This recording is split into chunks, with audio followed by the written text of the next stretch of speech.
The executive floor of Choi Industries was supposed to be empty at 2:47 a.m. Maya Bennett knew this because she'd cleaned these offices for 6 months, and in 6 months, she'd never seen a single soul after midnight. Just empty hallways bathed in emergency lighting, silent offices with their computer screens dark, and the rhythmic swish of her mop against imported marble floors that probably cost more per square foot than her entire monthly rent. She knew the security guard's rotation. Hector made his rounds every 45 minutes. She knew which offices were tidiest, the lawyers on the 20th floor, and which were disasters, the tech startup on 15. She knew the elevator made a strange grinding sound between the 28th and 29th floors, and she knew that the water fountain on the 32nd floor had the coldest, best-tasting water in the entire building. What she didn't know, until tonight, was what the 34th floor sounded like when a baby was crying.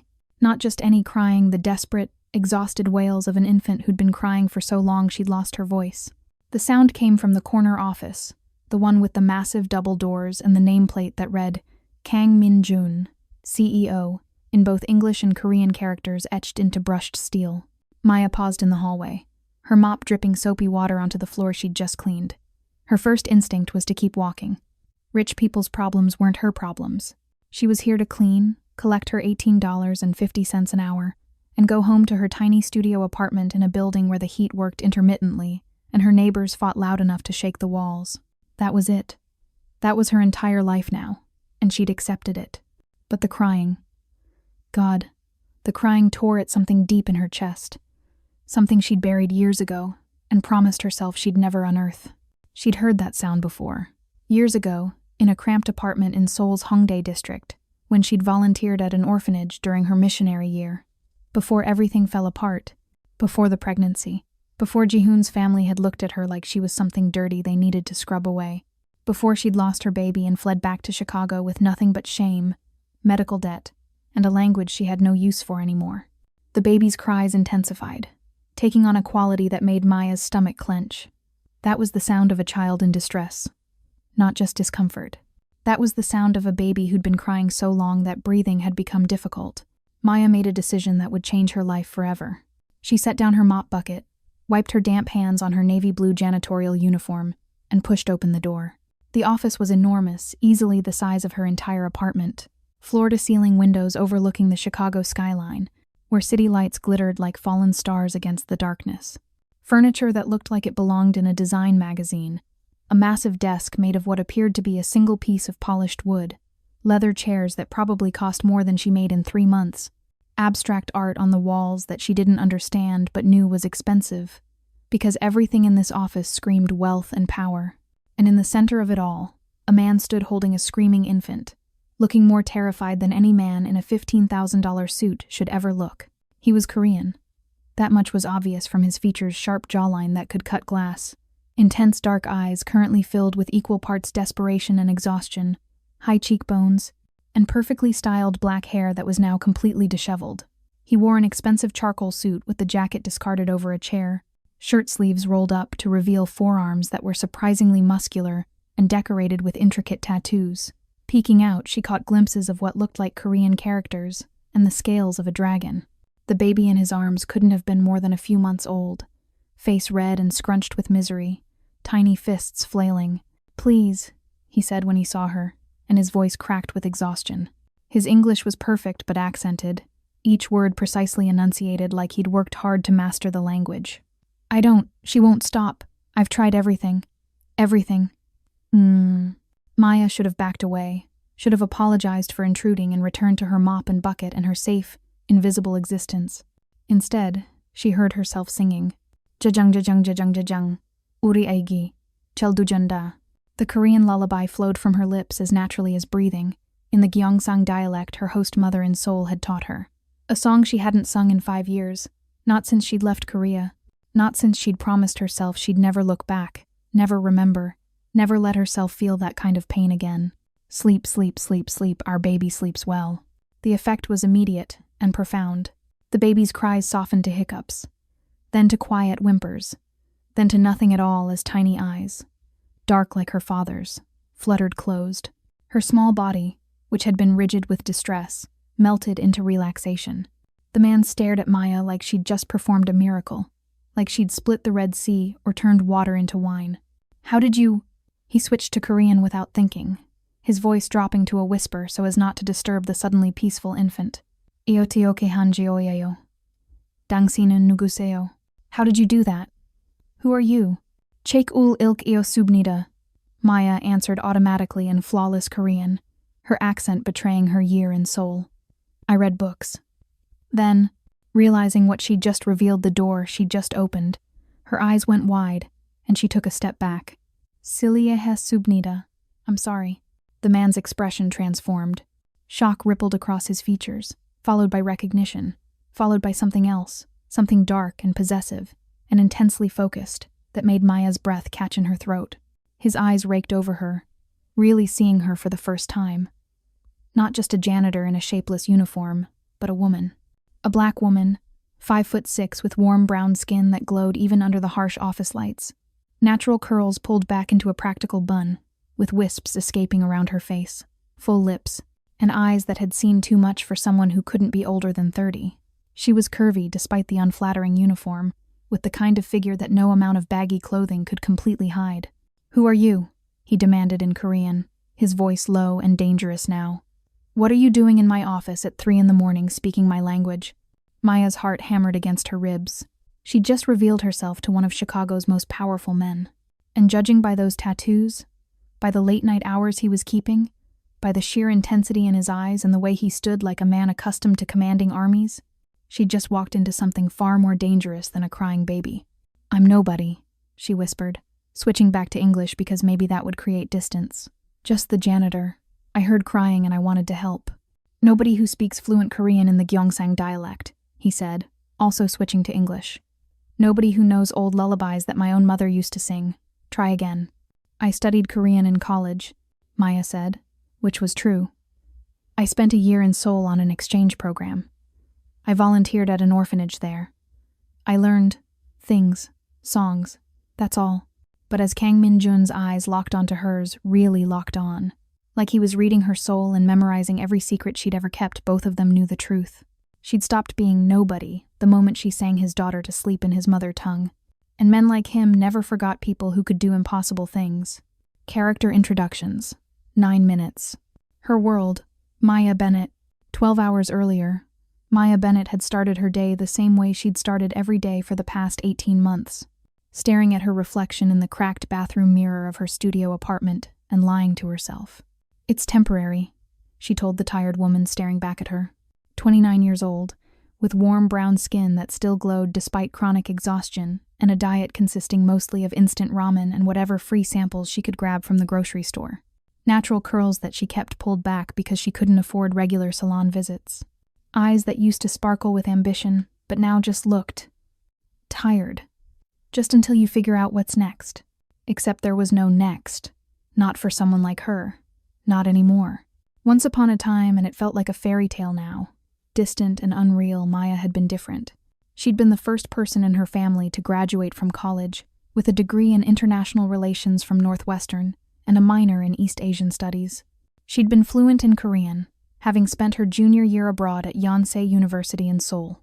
She'd been dating a Korean man from a wealthy family, handsome, charming Park Ji-hoon, who'd swept her off her feet with romantic gestures and promises of a future together. She'd been happy. Stupidly, naively happy. Then she'd gotten pregnant. Maya could still remember the exact moment she'd taken the test, sitting on the bathroom floor of her tiny student apartment in Seoul, watching the second line appear. Terror had warred with joy.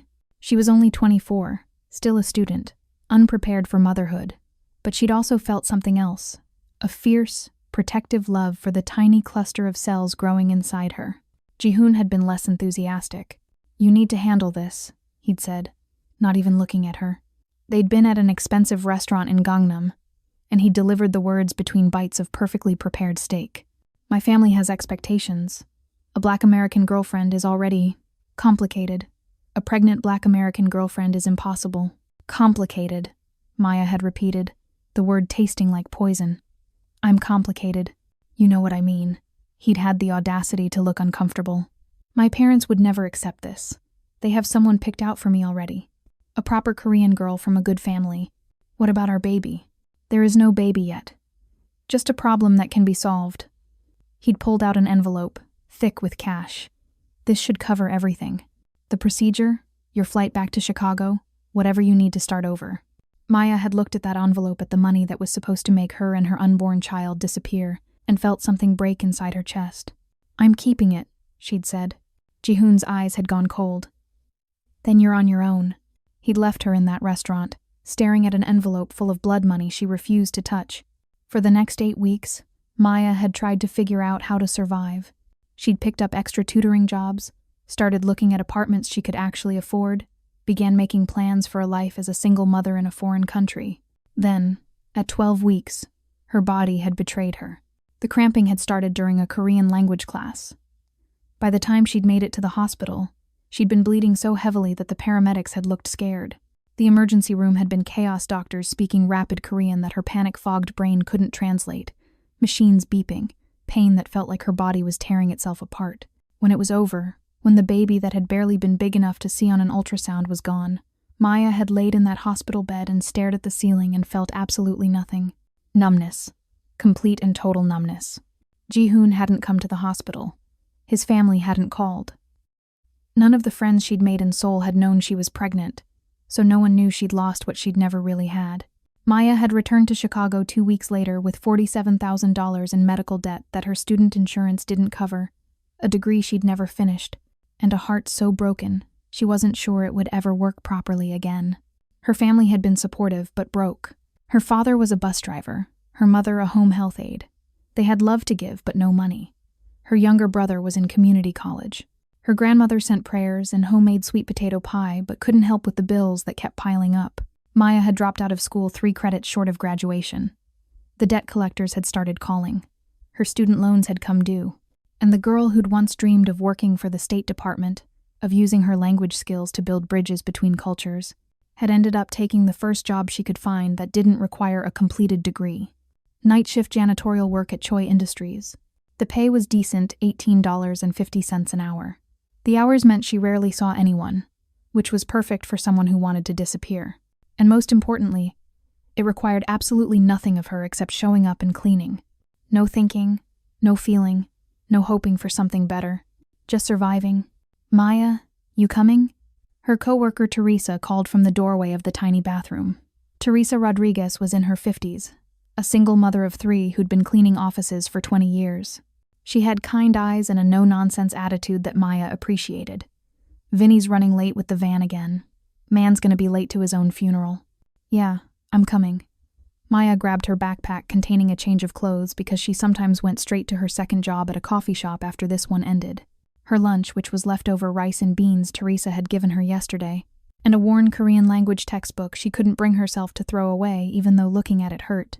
The other cleaners chatted during the 30-minute drive to the office building, gossiping about their families and complaining about difficult clients and sharing pictures of grandchildren on battered smartphones. Maya stared out the window in silence, watching Chicago slide past in shades of gray and orange streetlights. She'd learned that staying quiet meant staying unnoticed. Unnoticed meant safe, and safe was all she wanted anymore. At 10 p.m., she clocked in at Choi Industries, a gleaming 40-story skyscraper in downtown Chicago that housed everything from tech startups to law firms to, on the top 3 floors, the headquarters of what the other janitors whispered was some Korean guy's empire.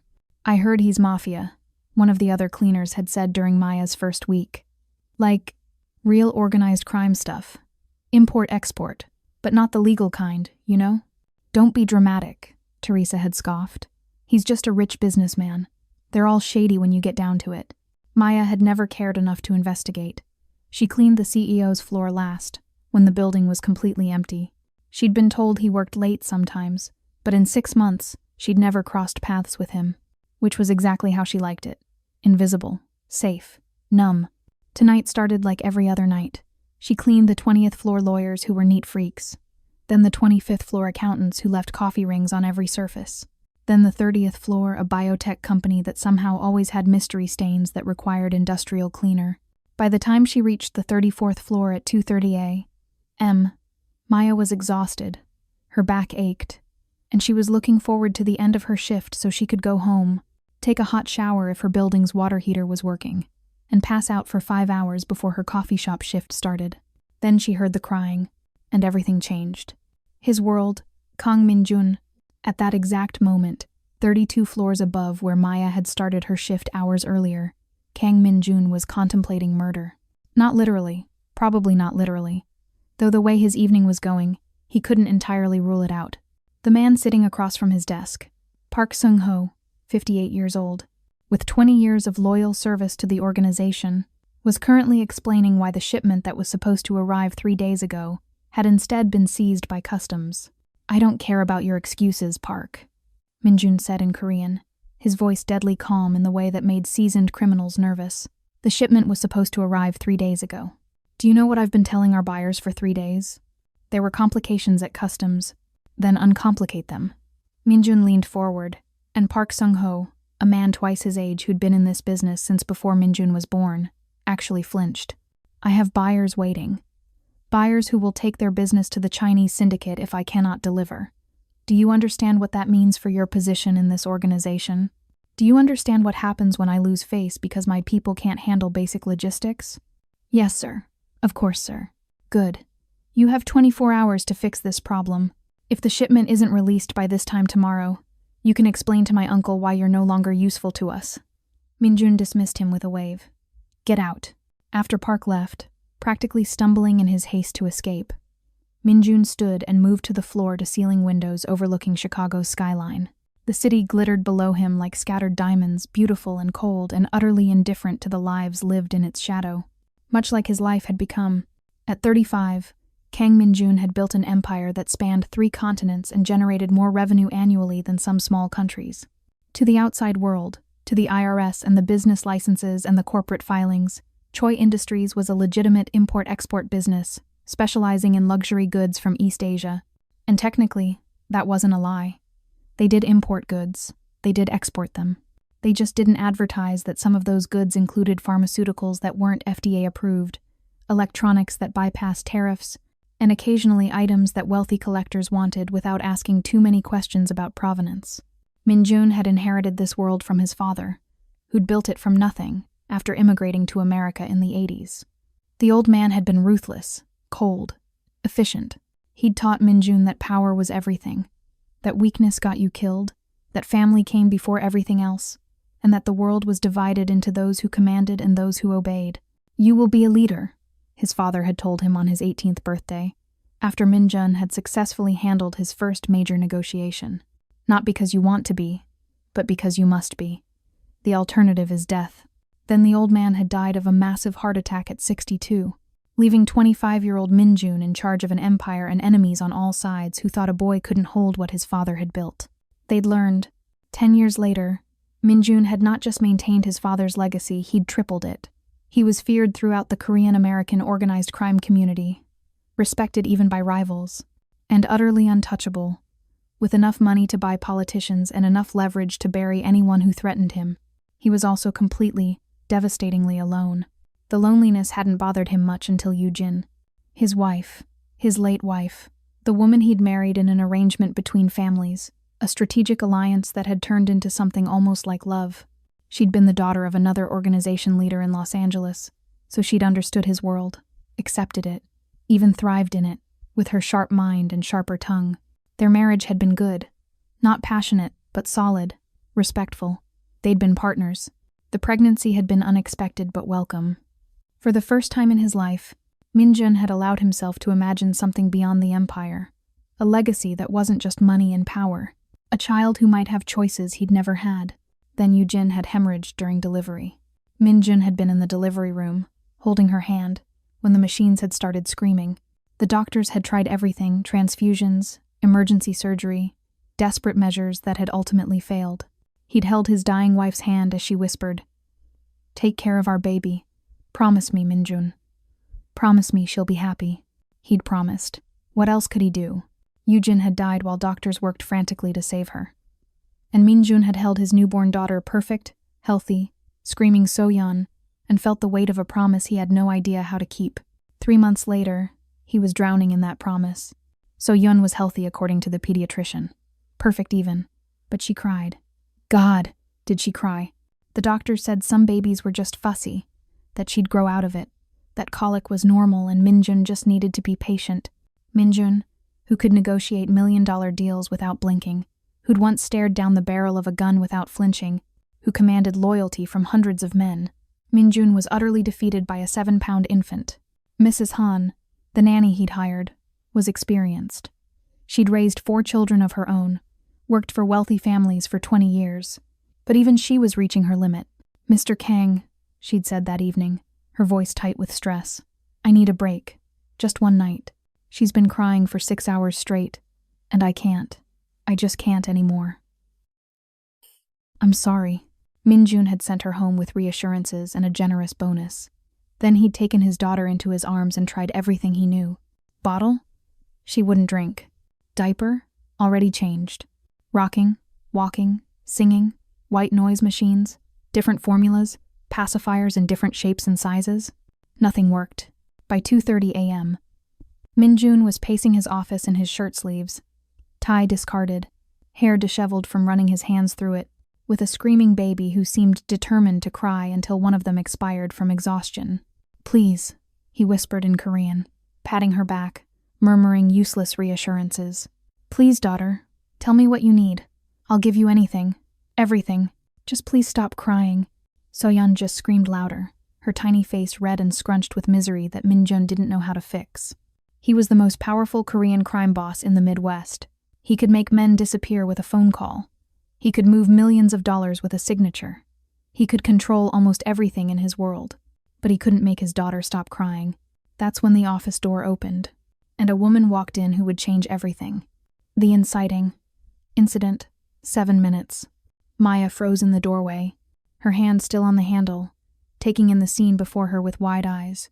The legendary CEO of Choi Industries, the man whose name was whispered in the break room, whose floor she cleaned in reverential silence, whose reputation was built on being untouchable and terrifying, looked absolutely wrecked. His expensive charcoal suit jacket was thrown over a chair. His white dress shirt was wrinkled and partially untucked, sleeves rolled up to reveal surprisingly muscular forearms decorated with tattoos that were definitely not corporate appropriate. His hair, which she'd seen in company photos looking perfectly styled, now stuck up in several directions like he'd been running his hands through it for hours. And his face sharp, handsome features drawn tight with exhaustion and something that looked like desperation. He was holding a screaming baby like she might explode at any second, his large hands awkward on her tiny body, his entire posture screaming discomfort and helplessness. Every instinct screamed at Maya to back away, to apologize and leave, to remain invisible, uninvolved, safe. But then the baby's cries hit a pitch that Maya recognized the sound of a child who'd been crying so long she was making herself sick. The sound of an infant who'd exhausted herself but couldn't calm down enough to stop. The sound that used to wake Maya in the middle of the night at the Seoul orphanage, sending her running to comfort whatever child needed her. Maya's body moved before her brain could stop it. The lullaby came from some deep, forgotten place in her heart, a place she'd locked away after losing her own baby, a place that still ached when she let herself think about it. Jajang jajang jajang jajang, uri aigi jaldujanda. The song flowed from her lips in the Gyeongsang dialect, the version her host mother in Seoul had taught her. Mrs. Kim had been in her 60s, a grandmother who'd taken Maya under her wing during that year abroad, teaching her cooking and language and songs that mothers sang to their babies. Jajang jajang jajang jajang, uri aigi jaldujanda. Rockabye, rockabye, rockabye, rockabye. Our baby sleeps well. The baby's response was immediate and miraculous. Those tiny eyes, dark like her father's, focused on Maya like she'd found a lighthouse in a storm. The crying softened, then quieted to hiccups, then stopped entirely as the infant seemed to relax for the first time in hours. The man Kang Minjun, though Maya didn't know his name yet, stared at her like she'd just performed a miracle, like she'd parted the Red Sea or brought someone back from the dead. His mouth opened, closed, opened again. When he finally spoke, it was in Korean, his voice rough from hours of trying to soothe his daughter. Ioteoke hanjoyeyo? How did you do that? His eyes were wide, disbelieving. Dangsina nuguseyo? Iodesio osiosioyo. Who are you? Where did you come from? Chake ul ilk iyo subnida. Maya answered automatically in Korean, before her brain could catch up with her mouth. I read books. The lie slipped out smoothly, years of practice at hiding herself making it second nature. Siliehes subnida. Jonan chongso nodongjel punibnida. I'm sorry. I'm just a janitor. Then, realizing what she'd just done, revealed herself, stepped out of the shadows, become visible. Her eyes went wide and she took a step back toward the door. Galgeo, I'll go. Wait. The English word cracked like a whip. Authority and command threaded through the exhaustion. Don't go.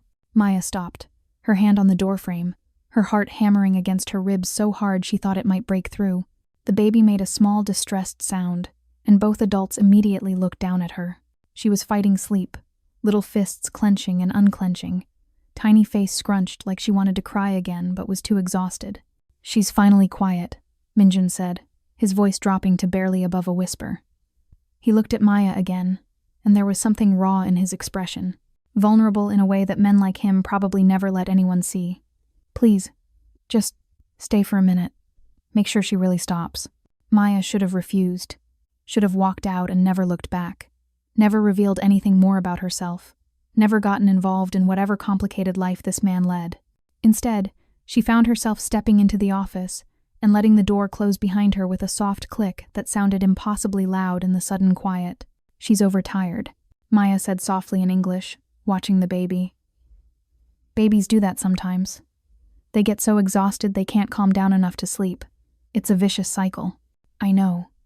Minjun's jaw clenched, and Maya could see the muscle jumping. The pediatrician told me. The nanny told me. Every book I've read told me. But knowing doesn't help when she won't stop crying for 6 hours straight. 6 hours. Maya's heart cracked a little at the exhaustion in his voice, at the helplessness radiating from this powerful man who was clearly out of his depth. May I? She held out her arms, the gesture automatic. Years of volunteering at the orphanage had trained her to reach for crying babies without thinking. Minjun's eyes widened. For a moment, she thought he'd refuse what father would hand his child to a stranger, even one who'd miraculously stopped the crying. But then, slowly, carefully, he transferred the baby into Maya's arms. The infant settled against Maya's chest with a sigh that sounded eerily adult, like she'd been waiting for exactly this moment, like she'd been waiting for these particular arms. Maya began humming the lullaby again, swaying gently in the automatic rocking motion that every caregiver eventually develops. The baby's breathing evened out, became deeper, and within 30 seconds, she was asleep. Actually, peacefully, miraculously asleep. I don't understand, Minjun said, his voice barely audible. He'd moved closer, watching his daughter with an expression that made Maya's throat tight. She's never done this before. Never fallen asleep this quickly for anyone. Not for Mrs. Han. Not for me. Never. Sometimes babies just need what they need, Maya said quietly. And sometimes it's not logical or explainable. They just know. She knows you. It wasn't a question. Minjun's dark eyes moved from his daughter to Maya's face, studying her with an intensity that made her skin prickle. 3 minutes, and she knows you. They stood there in silence, the baby sleeping peacefully between them, and Maya was acutely aware of how close Minjun was standing.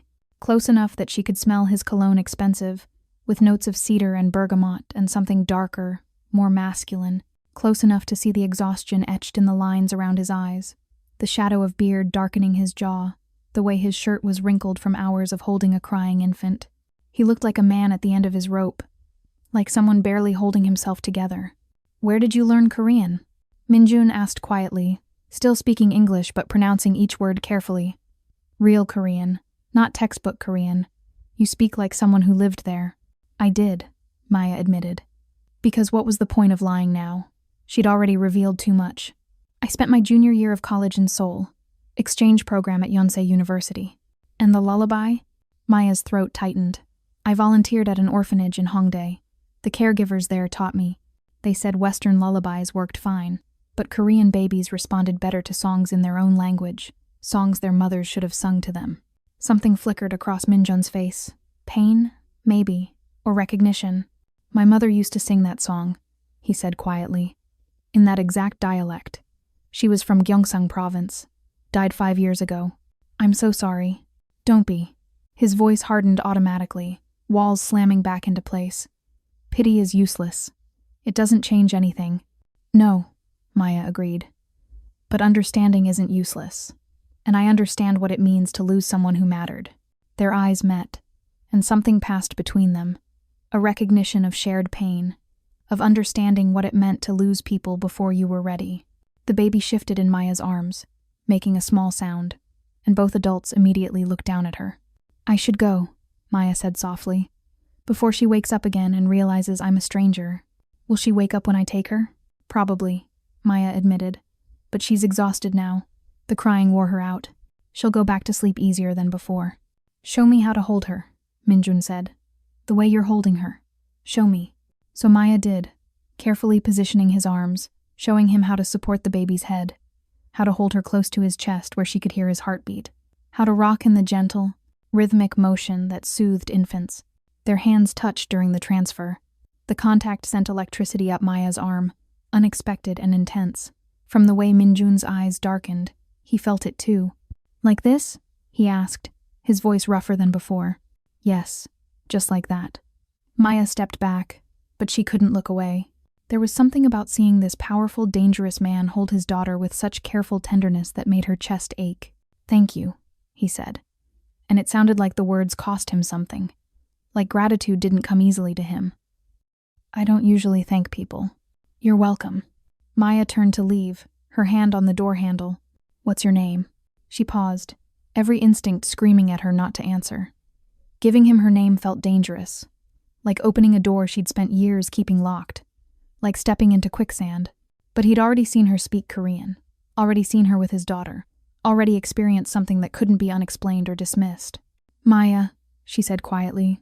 "Maya Bennett. Maya." The way he said her name, with that slight Korean accent shaping the syllables, made her shiver, made it sound like something precious, instead of just the name her parents had chosen from a baby book. "I'm Kang Minjun." "I know who you are," Maya said. "Your name is on the door, and on the building directory, and on about 15 different plaques in the lobby." His smile was sharp, dangerous. "That's not the name I was born with, but it's the one that matters in this country." Maya didn't know what to say to that, so she just nodded. "You will come back tomorrow night," Minjun said. Not a question, a command delivered in that same authoritative tone that probably made men jump to obey. Maya's spine stiffened. "I clean this building every night. It's my job." "No, you will come back to help with So-yeon." He looked down at his daughter, whose name Maya was just learning. "Name your price." "I don't want your money. Everyone wants something." His eyes bored into hers. "Money, power, security, revenge. What do you want, Maya Bennett?" "To go back in time and make different choices," she thought. "To have my baby back. To not feel dead inside every time I remember Seoul. To stop punishing myself for things that weren't my fault. I want to finish my shift and go home," she said aloud. "I could make your life very difficult." The threat was mild, almost conversational, which somehow made it more terrifying. One phone call to your supervisor, and you're unemployed. Another call, and you're unemployable in this city. I have that kind of reach. Maya's temper flared, hot and sudden. "Are you seriously threatening me because I helped your daughter?" "I'm explaining reality." Minjun's voice remained calm, which was somehow worse than if he'd been angry. "My daughter needs you. I need you. And I always get what I need. I'm not some possession you can just acquire because you decided you want it." "No," he agreed, and something in his expression shifted, became more intent, more focused. "You're a mystery. An American janitor who speaks fluent Korean with a Gyeongsang accent, who knows old lullabies that my own mother sang, who makes my daughter stop crying for the first time in 3 months, who has sadness in her eyes that matches the sadness I see in the mirror every morning." He stepped closer, and Maya's back hit the door frame. "I don't like mysteries, Maya," he continued, his voice dropping to barely above a whisper. "They're dangerous. They're unpredictable. They're threats I can't control. Then stay away from me." "I can't." His hand came up, not touching her but close enough that she could feel the heat radiating from his palm. She finally stopped crying. "Do you know what that means? It means you have something I need. It means you're not going anywhere. Not until I understand what just happened here." Maya's heart hammered.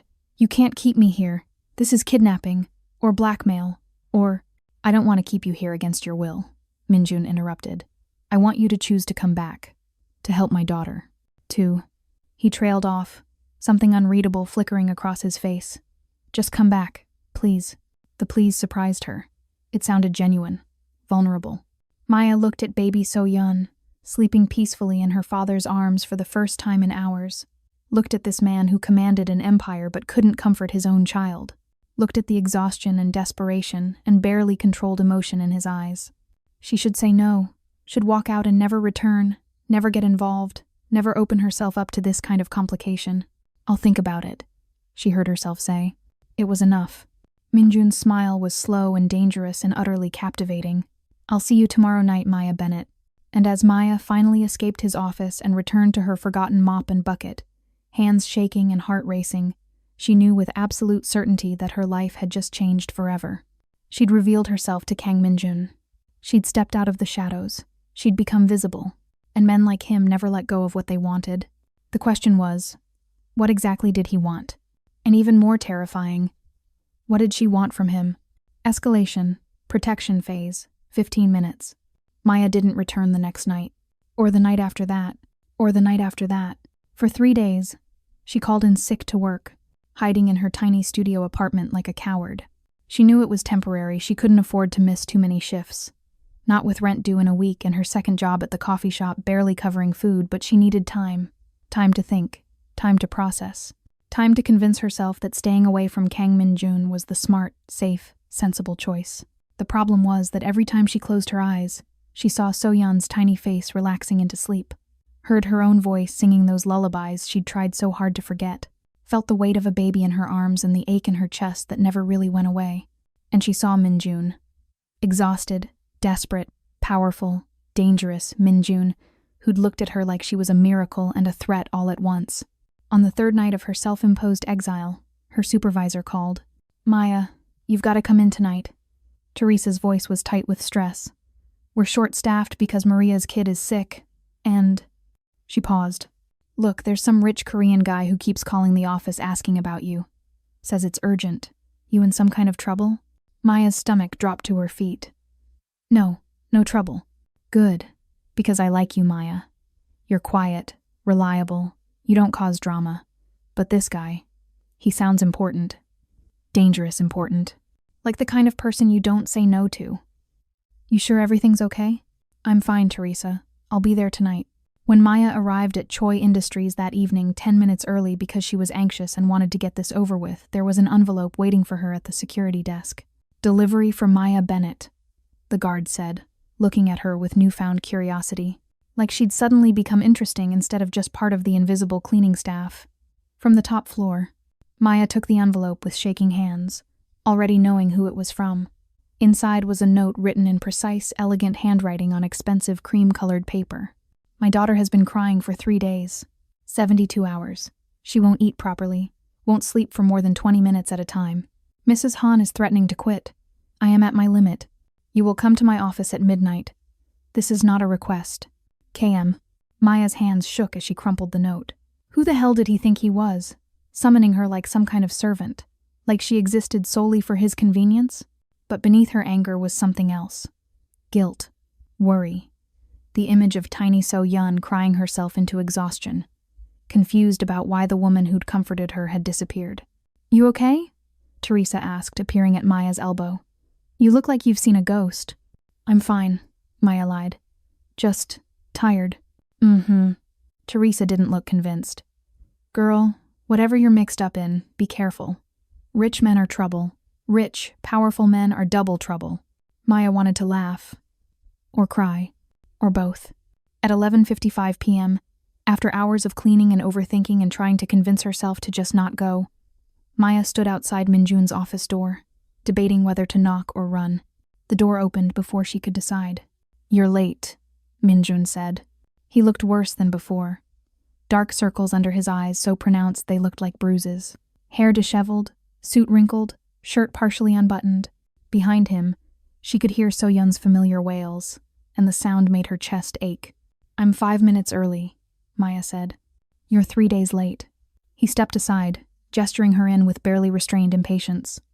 "Get in here." Maya's jaw clenched, but she walked past him into the office. The space looked like a disaster zone, empty formula bottles scattered across his desk, discarded burp cloths on the expensive leather chairs, a portable bassinet in the corner, surrounded by diaper bags and baby supplies that definitely hadn't been there 3 nights ago. Minjun picked up his screaming daughter and held her out to Maya without preamble. Please. The single word, so devoid of his earlier arrogance and command, broke something in Maya's resistance. She took So-yeon, and once again the baby's cries softened almost immediately. Maya began the lullaby, swaying gently in that automatic rocking motion, and So-yeon's tiny fist gripped her shirt like a lifeline, like she'd been waiting for exactly this.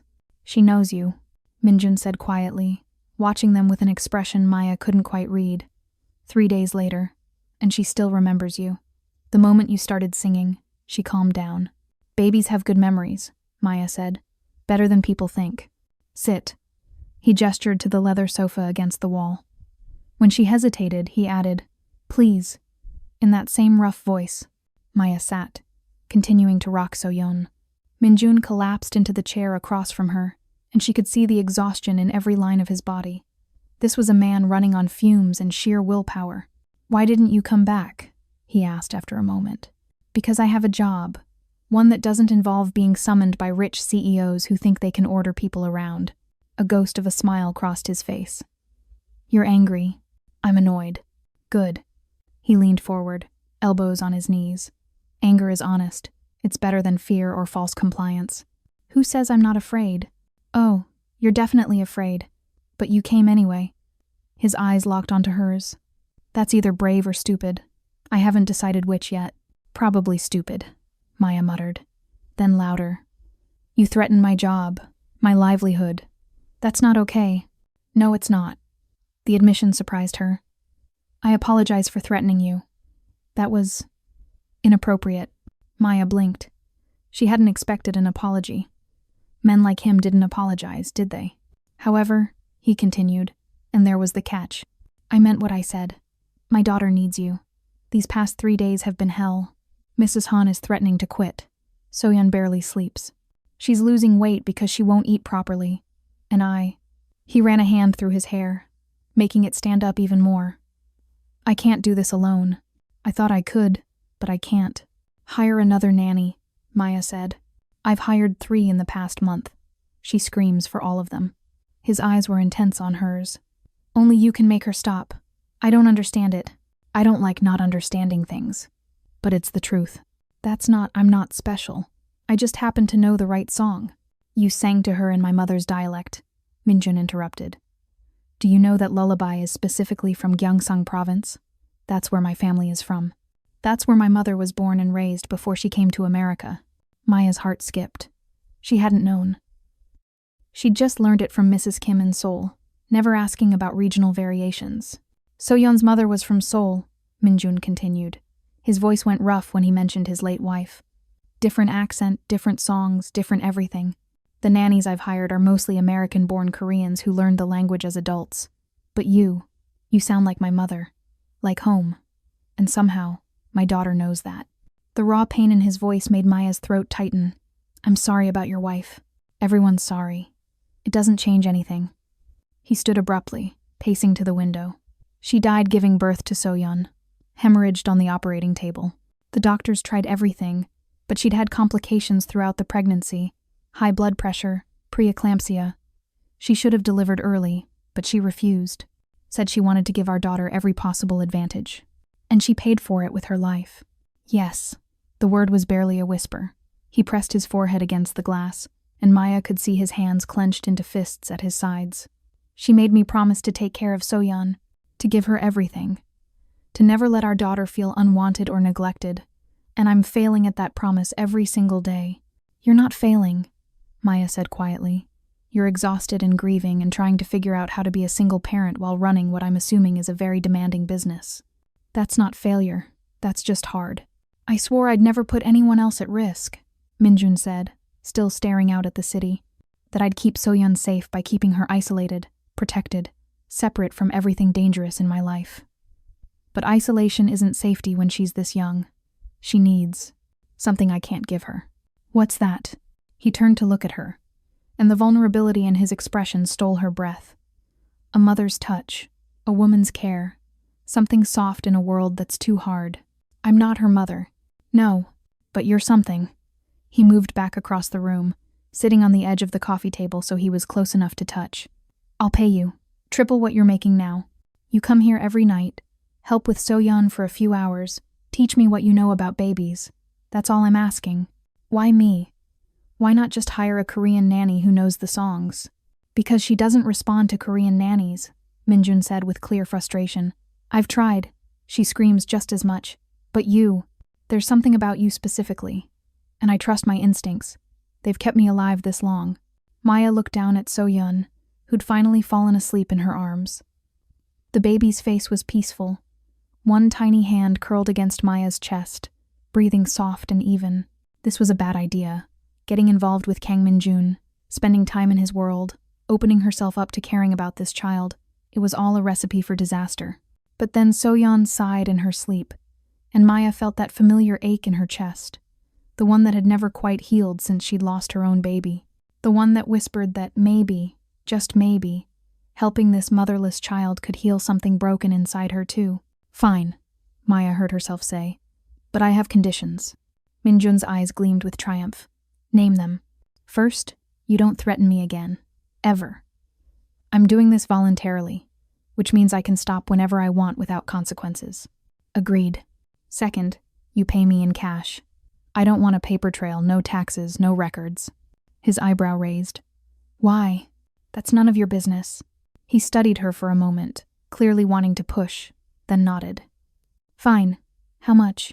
Double my current salary. Not triple. I'm not trying to take advantage. Triple, Minjun said firmly. And non-negotiable. You're worth it. You don't even know what I make. I know exactly what you make. $18.50 an hour. 40 hours a week. I made some calls. At her sharp look, he shrugged. I told you I don't like mysteries. I also know you're $47,000 in medical debt and 3 months behind on student loans. Triple salary plus a signing bonus to catch up on your bills. Maya's face heated with embarrassment and anger. You had no right to investigate me. I had every right. You're going to be around my daughter. Around me. I needed to know who you are. And what did your investigation tell you? That you're exactly who you said you are. Minjun said. A woman who studied Korean, spent a year in Seoul, came back with debt and regret. A woman who works 2 jobs and lives alone and has no criminal record and apparently helps her elderly neighbors with their groceries for free. His eyes softened slightly. A good person who got dealt a bad hand. Don't pretend to know me. I don't, but I want to. He leaned forward. My daughter responds to you in a way she doesn't respond to anyone else. That makes you important. That makes you someone I need to understand. Maya wanted to refuse. Wanted to walk out. But the money he was offering would change her life. Would get debt collectors off her back. Let her finish her degree. Maybe even save enough to stop working 2 jobs. And beneath the practical considerations was something else. Something she didn't want to examine too closely. The way Minjun looked at her. The way So-yeon felt in her arms. The way this office, despite its expensive coldness, felt more like home than her own apartment. Third condition, Maya said. This is just about So-yeon. Nothing else. You don't ask about my personal life beyond what you've already dug up. And I don't ask about yours. Something dangerous flickered in his expression. I don't make promises I can't keep. Then we don't have a deal. They stared at each other, and the air between them crackled with tension. Maya could see him wanting to argue, wanting to command and control, but he also wanted her help with his daughter more than he wanted to win this particular battle. I'll try, he finally said. But I'm not good at staying away from things that interest me. And you interest me, Maya Bennett. I'm not a thing. No, he agreed, his voice dropping to something almost intimate. You're much more complicated than that. Much more intriguing. The way he said it made heat pool in Maya's stomach. This was dangerous, not just because of who he was and what he did, but because of the way her body responded to him, the way her pulse jumped when he looked at her, the way she wanted to know what his hands would feel like on her skin. When do I start? She asked, forcing her voice to stay steady. Tonight. Now. He gestured to the bags by the bassinet. I had Mrs. Han prepare everything you might need. Bottles, diapers, changes of clothes, emergency contact numbers. She'll be here tomorrow to transition things over properly. But for tonight, I just need you to help me get through until morning. What about my regular cleaning shift? Already handled. I called your supervisor. Told her you'd been hired for a special project. You're on paid leave from janitorial duties. You had that much faith I'd say yes? His smile was sharp. I had that much determination to make you say yes. There's a difference. And so it began. Weeks 1 to 3, building trust. Maya fell into a routine faster than she'd expected. She'd arrive at Choi Industries at 10 p.m., still technically employed by the janitorial company, but now assigned exclusively to special projects, which everyone understood meant the CEO's private African César business. She'd change out of her uniform in the ladies' room, because Minjun had made it clear he wanted her comfortable, not looking like an employee. From 10 p.m. to 2 a.m., she was with Soyeon. The first week was an adjustment. Soyeon was colicky, fussy, and difficult. But she responded to Maya in a way she didn't respond to anyone else. The lullabies worked, the gentle rocking worked. Just Maya's presence seemed to calm the baby. It's like magic, Mrs. Han said on the third day, watching Maya soothe Soyeon after a particularly difficult crying jag. The older woman's eyes were knowing, calculating. Or, like fate, it's just familiarity, Maya insisted. She's getting used to me. Mrs. Han didn't look convinced. Be careful with Mr. Kang's heart, dear. It's more fragile than he pretends. Maya wanted to laugh. Kang Min-jun didn't have a fragile heart. He had walls built so high and thick that nothing could penetrate them, except when he held his daughter. Then those walls crumbled just enough for Maya to see the man beneath the monster, the father who sang off-key lullabies when he thought no one was listening, who carefully labeled every bottle with the exact time and temperature, who bought Soyeon outfits with little animals on them because they made him smile, who would drop everything if his daughter needed him. Tell me about your wife, Maya said one night during the second week, while feeding Soyeon a bottle. Minjun, who'd been reviewing contracts at his desk, went very still. Why? Because Soyeon should know her mother when she's older, and because you should talk about her. Grief doesn't disappear because you ignore it. It just festers. You sound like the therapist I fired. You should probably hire her back. He set down his pen with deliberate care.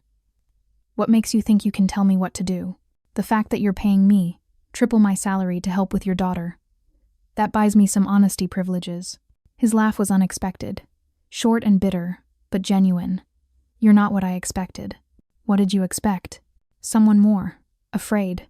More compliant. More easily controlled. Sorry to disappoint. You didn't. His eyes met hers, and there was heat in them that made her breath catch. The opposite, actually.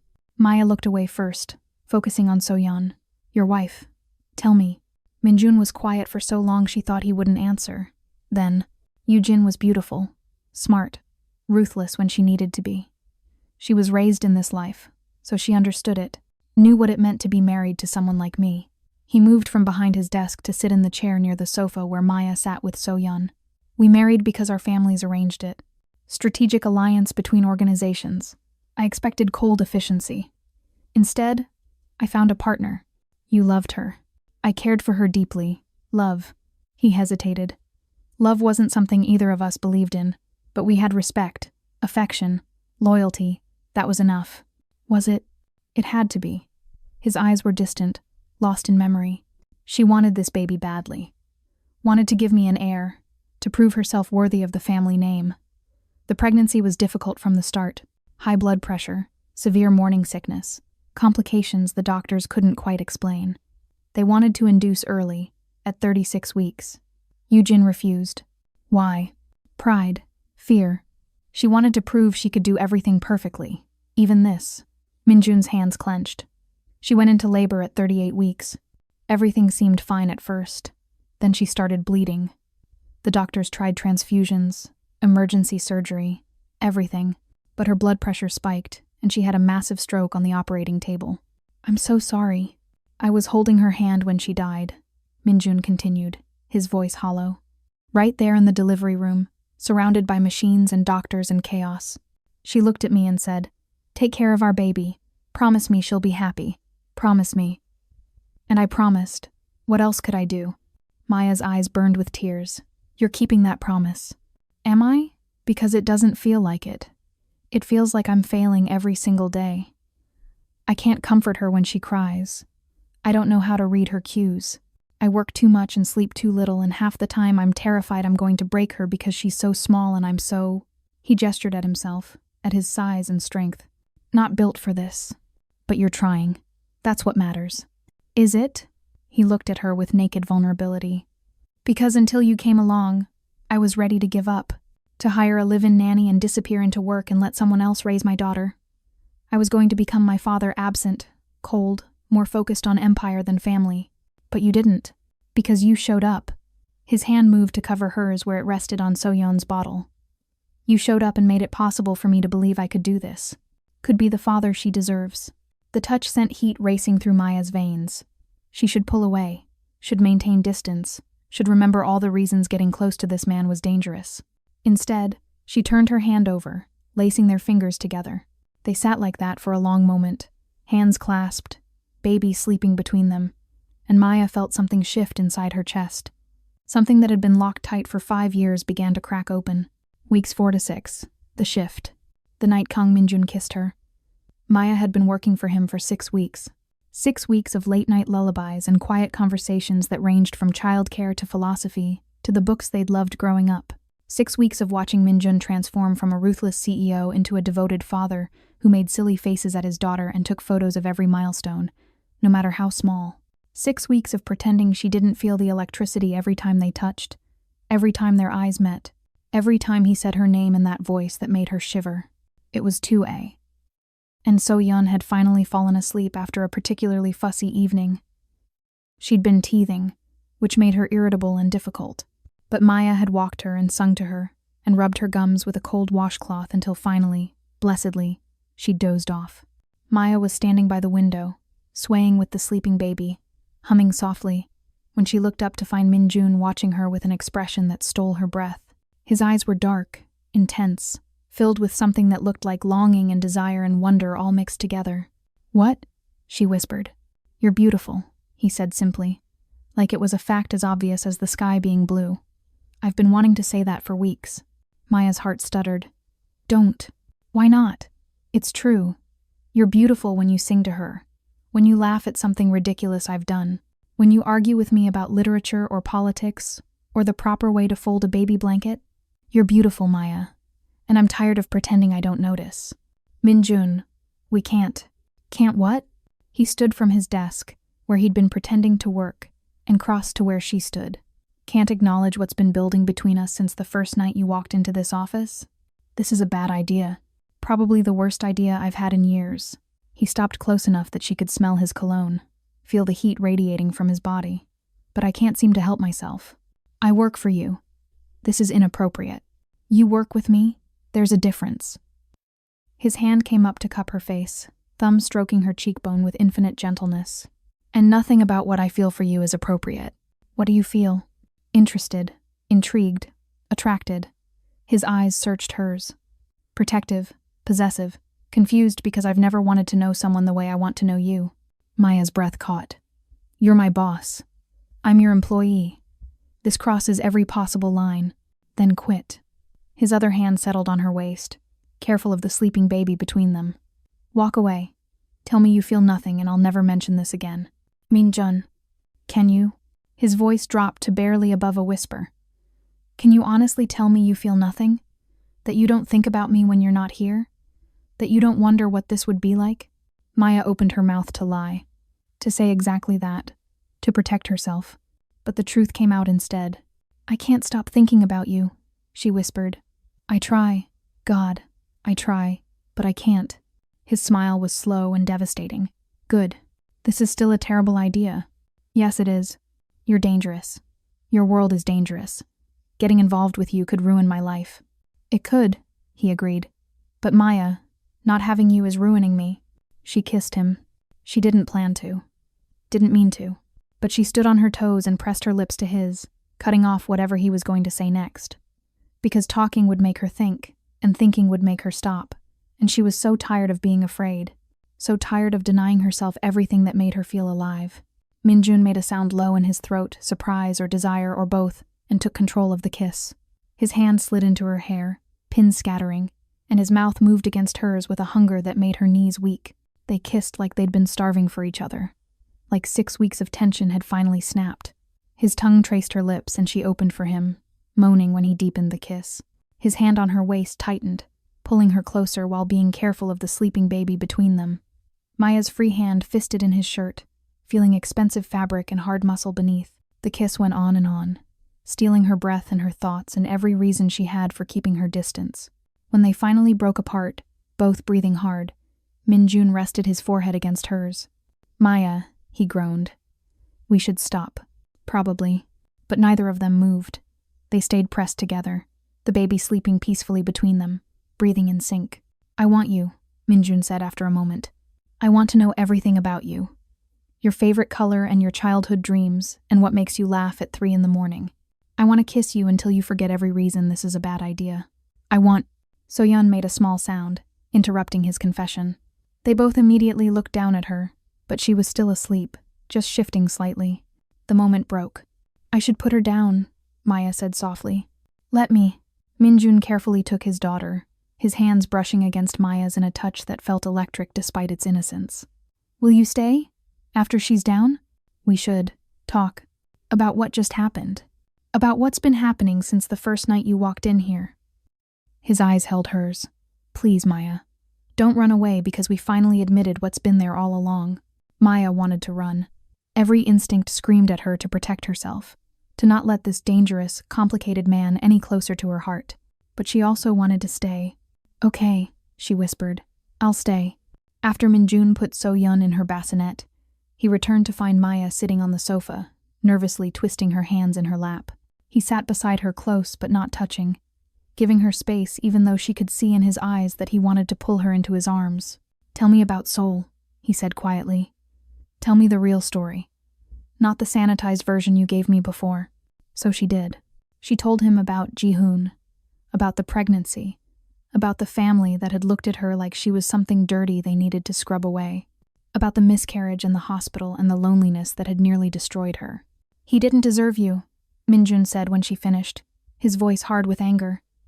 "His family didn't deserve you, and I'm glad you didn't have his child, because you deserve so much better than a man who would abandon you. It doesn't feel like something to be glad about. I lost my baby. I know, and I'm sorry for that loss. But I'm not sorry that you're here, now, with me." He took her hand, threading their fingers together. "Does that make me a terrible person? It makes you honest. I told you before that I'm not a good man, Maya. I need you to really understand that. I've killed people. Not with my own hands, not usually, but I've given orders that ended lives. I've destroyed competitors and silenced threats, and done things that would horrify you if you knew the details. Then why tell me? Because you need to know what you're getting into if we do this. If we—" He gestured between them. "Whatever this is, you need to know that my world is violent and dangerous, and I can't protect you from all of it. I can only promise to try." "Why would you need to protect me?" Minjun's expression went dark. "Because the moment people realize you matter to me, you become a target, a way to hurt me, and my enemies won't hesitate to use that against me." Fear trickled down Maya's spine. "Maybe we should stop then, before anyone notices." "It's already too late for that." His thumb stroked across her knuckles. "My people have seen you coming here every night for 6 weeks. They talk. Word spreads. My enemies already know there's a woman in my life. The only question is whether I protect you as my employee or claim you as something more. And what would something more look like? It would look like you moving into my house, like you becoming part of my family officially, like me making it clear to everyone in my world that hurting you means death." His eyes bored into hers. "It would look like me falling in love with you and doing everything in my power to make you safe." Maya's heart stopped. "You're not in love with me. You barely know me. I know enough. I know you sing to my daughter at 3 a.m. I know you stand up to me when I'm being an ass. I know you have a degree in international relations you never got to use, and dreams you gave up on because life kicked you when you were down. I know you're kind and strong and beautiful, and terrified of being hurt again." He moved closer. "And I know that I think about you every moment you're not here. That my day doesn't start until you walk through that door. That I want to know every single thing about you. That's not love. That's infatuation, or convenience, or the beginning of something real." He cupped her face in both hands. "I'm not asking you to love me back. Not yet. I'm just asking you not to run away. To give us a chance." Maya looked into his eyes and saw something that terrified her. Sincerity. Vulnerability. A dangerous man making himself defenseless by admitting he wanted something he couldn't control. "I'm scared," she whispered. I'm scared too. His thumb brushed across her lower lip. But I'd rather be scared with you than safe without you. That's the dumbest logic I've ever heard. He laughed, and the sound made her smile despite her fear. Welcome to my world, where dumb logic is sometimes the only kind that matters. She kissed him again, slower this time. Less desperate, more exploratory, learning the shape of his mouth, the taste of him, the way he made a sound deep in his throat when she bit his lower lip gently. His hand slid into her hair, and he kissed her like she was precious, like she was something he'd waited his whole life to find. When they finally pulled apart, Maya rested her head against his shoulder, and he wrapped his arms around her, holding her close. This is still a terrible idea, she murmured against his shirt. The best ideas usually are, he replied, pressing a kiss to the top of her head. And for the first time in 5 years, Maya let herself hope that maybe, just maybe, she could have something good, something real, even if it came wrapped in danger and darkness, and a man who lived in a world she didn't understand. Crisis. Confrontation. 12 minutes. Everything fell apart on a Tuesday night, exactly 8 weeks after Maya first sang to So-yeon. Maya had spent those 8 weeks falling deeper into a relationship she knew was dangerous, but couldn't seem to resist. Minjun was patient, careful, attentive in ways that surprised her.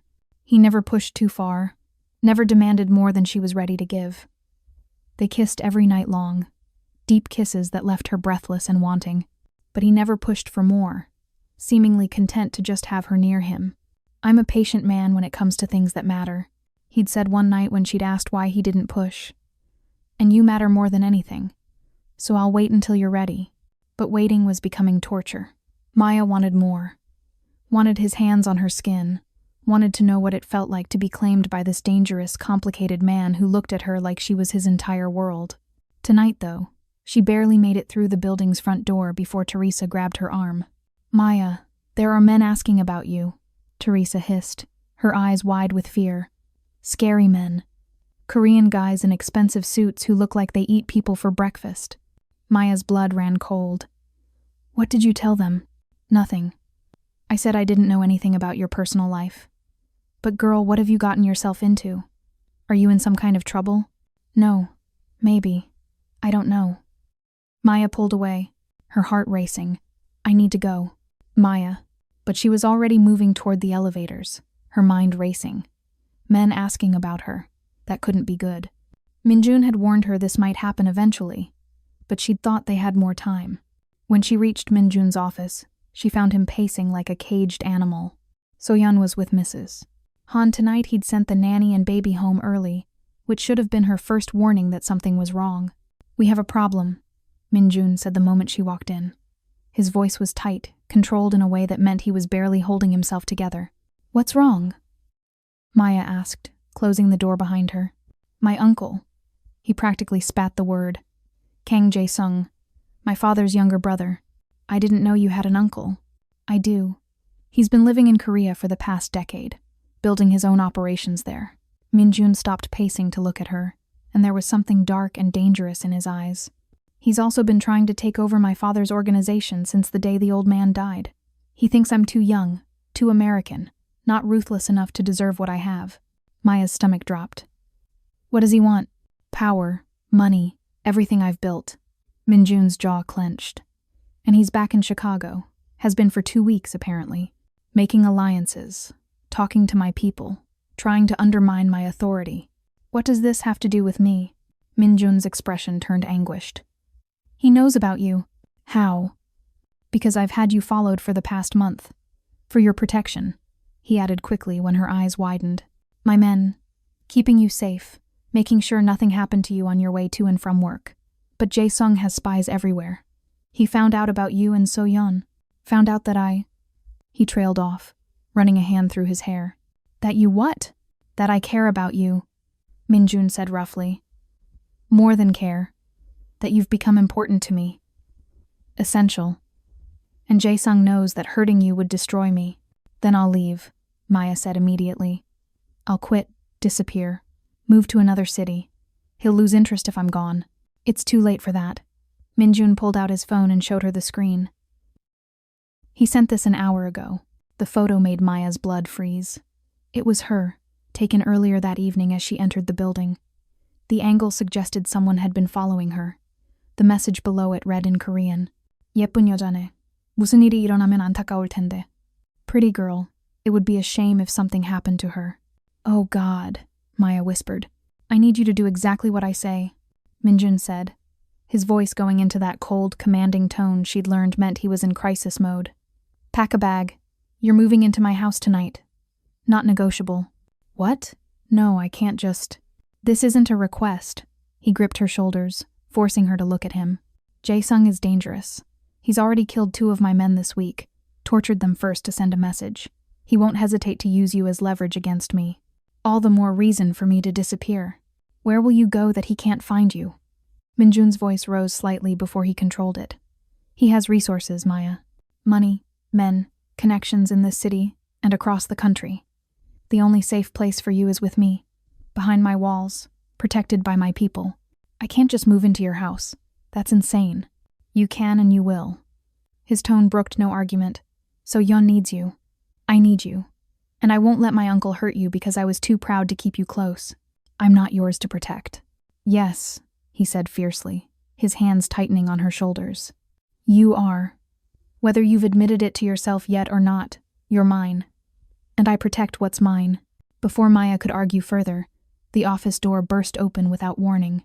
A man entered older than Minjun, maybe mid-40s, with similar sharp features but crueler eyes. He was flanked by 2 guards, both clearly armed based on the bulges under their suit jackets. Jae-sung, Minjun said, his voice dropping to lethal calm. He immediately moved to stand between Maya and his uncle. You're trespassing. This is still my brother's building, Jae-sung replied in Korean, his smile sharp and cold. His eyes slid past Minjun to Maya. And you must be the famous janitor, the one who's bewitched my nephew so completely he's forgotten what's important. Maya's Korean was fluent enough to understand every word, but she stayed silent, her heart hammering. She has nothing to do with our business, Minjun said, also in Korean. Leave her out of this. But nephew, she has everything to do with it. Jae-sung took a step closer, and Minjun shifted to block him more completely. You've grown soft, distracted. Instead of consolidating power after your father's death, you're playing house with a common American woman, a black woman no less. What would your father say? My father, Minjun said with deadly quiet, would say that a man who threatens women and children is no man at all. He'd say that using innocent people as leverage is cowardice. And he'd be right. Innocent? Jae-sung laughed. No one in your life is innocent, Minjun. They're all targets, including her. Something in Minjun's posture changed.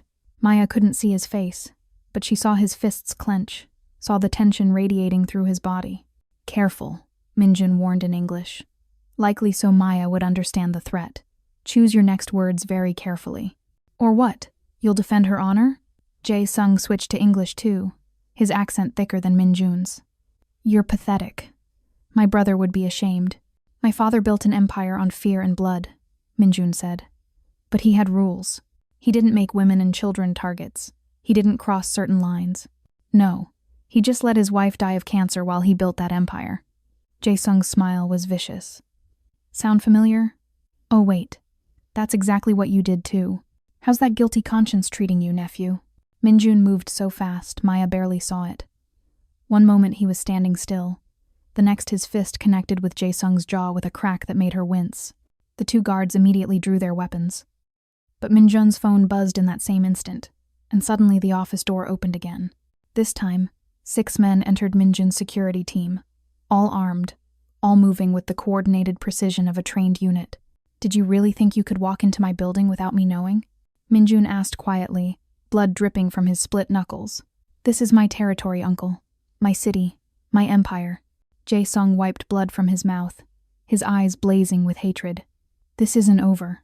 No, it's not, but it will be soon. Minjun straightened his jacket, his voice going cold and businesslike. Here's what's going to happen. You're going to leave Chicago, tonight. You're going to return to Korea and stay there. And in exchange, I won't send evidence of your latest trafficking scheme to the federal authorities. You're bluffing. Am I? Minjun pulled out his phone and showed his uncle something on the screen. The FBI is very interested in shipping containers that don't match their manifests, especially when those containers are filled with underage girls from Southeast Asia. Jae-sung's face went white.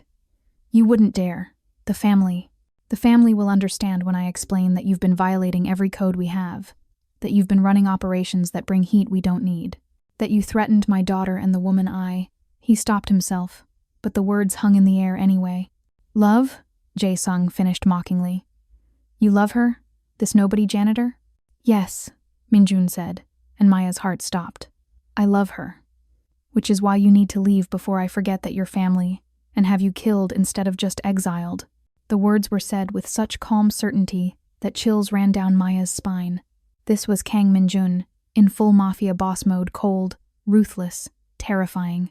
You have 12 hours, Minjun continued. After that, the evidence goes to the authorities and my men will no longer be under orders to just watch you. Do you understand? Jae-sung stared at his nephew for a long moment, hatred and calculation warring in his expression. Then he spat on the floor and turned to leave.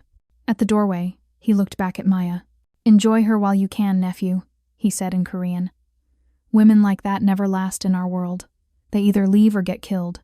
Either way, you'll end up alone again. Then he was gone, his guards following him out. The second the door closed, Minjun's composure cracked. He turned to Maya, and she saw his hands were shaking. Are you okay? His voice was rough, urgent. He crossed to her in 3 long strides, hands running over her arms, her shoulders, checking for injuries that weren't there. Did he hurt you? Touch you? I'm fine, Maya managed. Her own voice was shaking too. Minjun, there were guns. Multiple guns pointed at us. They wouldn't have shot.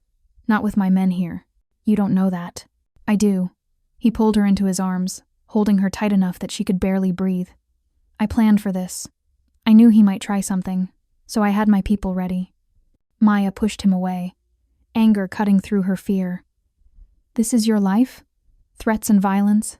And uncles who want you dead? Yes. And you want me to just— What? Accept that? Move into your house and pretend it's normal that people are plotting to kill you? Kill me? I want you to let me protect you. I want to go home. Maya. No. She grabbed her coat from where she'd dropped it. This is too much. It's too dangerous. I can't. I won't. If you leave, he'll find you, Minjun said, and there was desperation in his voice that she'd never heard before. Please, Maya. I know this is terrifying. I know I'm asking too much. But please, trust me. Just for tonight. Let me keep you safe. Safe? Maya laughed, and it came out slightly hysterical. You just told your uncle you love me. Do you have any idea what you've done? You've made me a permanent target. I know. His hands gripped her arms. I know. And I'm sorry. I shouldn't have said it like that. Shouldn't have confirmed his suspicions. But Maya, it's the truth. I do love you. I'm in love with you. And I can't let him hurt you because of that. Maya wanted to run. Wanted to get as far from this man and his dangerous world as possible. But then she thought about So-yeon. About that innocent baby who'd done nothing wrong except be born into this life. If Jae-sung wanted to hurt Minjun, he might hurt So-yeon too. Where is she? Maya asked. Where's So-yeon? My house, with Mrs. Han and 8 guards. The property is a fortress. She's safe. Take me to her. You'll come? I'm not doing this for you, Maya said, even though it was only partly true. I'm doing it for So-yeon. If your uncle is dangerous, she needs all the protection she can get. Minjun's relief was palpable. Thank you. Don't thank me yet. We're going to have a very long conversation about what just happened here. I know. And I'll answer every question you have. But first, let me get you somewhere safe. As they left the office surrounded by armed guards, Maya caught a glimpse of her reflection in the window. She looked terrified and determined in equal measure. This was her life now. Or at least, it was if she chose to stay. The question was, did she have the courage to choose this dangerous, complicated man? Or would she run the way every instinct was screaming at her to do? She didn't have the answer yet, but as Minjun's hand found hers in the elevator, squeezing gently, she thought maybe, just maybe, she was brave enough to try. Climax. 10 minutes. Minjun's house was a fortress disguised as a luxury estate, located in an exclusive suburb outside Chicago. The property sprawled across what had to be at least 5 acres. A high wall surrounded the entire perimeter, topped with security cameras that Maya could see even in the darkness. The main gate was reinforced steel, operated by guards in a small booth. As they drove through, She counted at least 6 armed men patrolling the grounds. The house itself looked like something from an architecture magazine, modern, all clean lines and floor-to-ceiling windows, white stone that seemed to glow in the landscape lighting, gardens wrapped around it in carefully maintained perfection, and she could see what looked like a pool in the back, covered for winter. "This is where you live?" Maya asked, as the car pulled into the circular driveway. "This is where we live now," Minjun corrected softly. "If you choose to stay." Mrs. Han greeted them at the door, Soyeon in her arms. The baby started fussing the moment she saw Maya, reaching out with her tiny hands. "See?" Mrs. Han said with a knowing smile, handing Soyeon over. "She's been waiting for you. She knew you'd come." Maya took the baby, and Soyeon immediately settled against her chest with a contented sigh. After the terror of the past few hours, holding this warm, trusting child made Maya want to cry. "I've prepared the guest room next to the nursery," Mrs. Han said, addressing Minjun. "Everything is ready." "Thank you, Mrs. Han. You can go home now. Get some rest." "Are you sure?" "With everything that's—" "I'm sure. I'll see you tomorrow morning." After Mrs. Han left, Minjun led Maya through his house. It was as stunning inside as it was outside: marble floors, vaulted ceilings, artwork that was probably worth more than her annual salary. But it was also somehow warm, lived in. There were photos on tables: Minjun with his late wife, Soyeon as a newborn, what looked like family gatherings. The nursery was on the second floor, painted a soft cream color with hand-painted murals of clouds and stars. The guest room next door was equally beautiful: a king-size bed, a sitting area, an ensuite bathroom that was bigger than Maya's entire studio apartment. "This is too much," Maya said. "It's what I have to offer," Minjun replied. "Not enough, but it's all I can give." Maya spent the rest of the night in the nursery, rocking Soyeon even though the baby had fallen asleep. She just needed something to hold on to, something real and innocent in a world that had turned terrifyingly complicated. Around 4 a.m., Minjun appeared in the doorway. "You should sleep," he said quietly. "I can't." He crossed the room and sat in the second rocking chair, the one that matched the one Maya occupied. For a while, they just sat in silence, watching Soyeon sleep. "I'm sorry," Minjun finally said. "For what? Having a psychotic uncle? Not exactly your fault. For dragging you into this world. For putting you in danger." His voice was rough with emotion. "You were right to want to stay away from me. I should have let you. Should have found another way to help Soyeon. But I was selfish. I wanted you near me, and I convinced myself I could keep you safe while also keeping you close. And can you keep me safe? I'll die trying." The words were said with such fierce certainty that Maya believed him. "I've already tripled the security on the property. Put guards on your apartment in case you want to go back for anything. Contacted everyone in my organization to make it clear that protecting you is their top priority." "This is insane." "Yes, it is. Your uncle was right about one thing. Women like me don't belong in your world." Minjun's eyes flashed with something dark. "Women like you? Civilians. Normal people who don't know how to navigate death threats and armed standoffs." "Maya," he leaned forward, elbows on his knees. "You spent a year in Seoul learning a language most Americans never bother with. You volunteered at an orphanage taking care of children nobody wanted. You survived a miscarriage alone in a foreign country and came back to build a life from nothing. You work 2 jobs and still find time to help your neighbors with their groceries." His voice intensified. "You're the strongest person I've ever met, and you absolutely belong anywhere you choose to be. Even here, in a world where people get tortured for sending messages. Especially here, because this world needs people like you. People who remember that we're human, not just monsters." Maya looked at Soyeon, sleeping so peacefully. She deserves better than this. She deserves a father who loves her. And a mother who... He trailed off. "A mother who what?" "Who loves her too," Minjun finished quietly. "Someone who sings to her at 3 in the morning and knows exactly when she needs comfort versus when she needs space. Someone who makes her smile and makes her feel safe. Someone like you." "I'm not her mother." "Aren't you?" His eyes met hers. "You've been here every night for 8 weeks. You know her cries better than I do. You've taught me everything I know about being a father. She reaches for you first when she's scared. If that's not motherhood, what is?" Maya's eyes burned with tears. "This is moving too fast. All of it. 8 weeks ago, I was just a janitor. Now I'm living in a mansion, being protected by armed guards. And you're talking about me being So-yeon's mother. I know. And if you want to slow down, we can. If you want me to back off, I will. He stood, moving to stand in front of her chair. But Maya, I need you to know something. What I said to my uncle, that wasn't a tactical move. That wasn't me trying to protect you by claiming you publicly. That was the truth. Minjun. I love you, he said, and his voice broke slightly on the words. I'm in love with you. With your strength and your kindness, and the way you challenge me and the way you sing to my daughter. With everything you are. And I know it's too soon and I know it's complicated and I know I'm asking you to accept a life you never wanted. But it's the truth. You barely know me. I know enough. I know that my life didn't start until you walked into it. I know that So-yeon didn't thrive until you started caring for her. I know that I was dead inside until you showed me what it meant to feel again. He knelt beside her chair, his hands covering hers where they rested on So-yeon's sleeping form. I know I love you. And I hope that maybe you're starting to love me too. Maya looked into his eyes and saw everything she'd been trying to deny. The way her heart raced when he smiled. The way she looked forward to their late-night conversations more than anything else in her life. The way she'd started thinking of his house as home and his daughter as hers. I'm terrified, she whispered. I'm terrified too. His hands tightened on hers. But I'd rather be terrified with you than safe without you.